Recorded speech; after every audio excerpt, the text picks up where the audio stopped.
এই পুশিন যেই এলাকাগুলো দিয়ে হচ্ছে এটা সিলেটের বিয়ানীবাজার, শ্রীমঙ্গল, হবিগঞ্জ ওই এলাকায়, আর এদিকে কুড়িগ্রাম জেলার রৌমারী যেদিকে চর এলাকা, প্রত্যন্ত এলাকা, সেদিক দিয়ে মূলত হচ্ছে। আর পার্বত্য চট্টগ্রামের যেদিকে জনবসতি নাই সেদিকে কিছুটা হচ্ছে।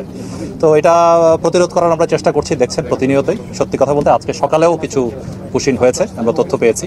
আমাদের বর্ডারটা এত বিস্তৃত, আসলে প্রতিটি জায়গা তো গার্ড করা সম্ভব না। এই জন্যই আমরা জনগণের সাহায্য চেয়েছি, আনসারের সাহায্য নিচ্ছি, পুলিশ এবং আপনারা অনেক প্রত্যন্ত অঞ্চলে কাজ করেন। এটা নিয়ম বহির্ভূতভাবে কাজ হচ্ছে, এটা আমি আগেও বলেছি।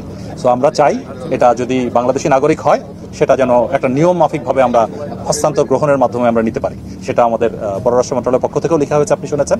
তো আমরাও সার্বিকভাবে এই চেষ্টা করে যাচ্ছি এবং ফ্ল্যাগ মিটিং, প্রতিবাদ লিপি এবং এই ধরনের রুটিন যেগুলো আছে সেগুলো চলছে। তো আমরা আশাবাদী সামনে আমাদের এইসব পদক্ষেপের কারণে সেটা হবে। এটা আপনার গতকাল দেখেছেন ব্রাহ্মণবাড়িয়াতে, ওইখানে মোট কথা এই যেখানে বিজিবির টহল তো সব জায়গায় একই সময় প্রেজেন্ট থাকতে পারছে না।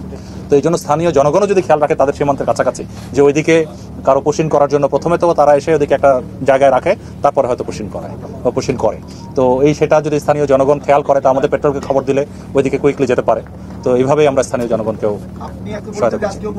সরাইলের আমাদের ওইদিকে ব্রাহ্মণবাড়িয়ার ওইদিক দিয়ে কিছু হয়েছে, এক্স্যাক্টলি তথ্য আমরা নিচ্ছি, এখনো সঠিক তথ্য ওইভাবে পাই নাই। নিয়ে তাদেরকে জড়ো করে আমরা আরো বিস্তারিত হয়তো পরবর্তীতে আপনাকে জানাতে পারবো।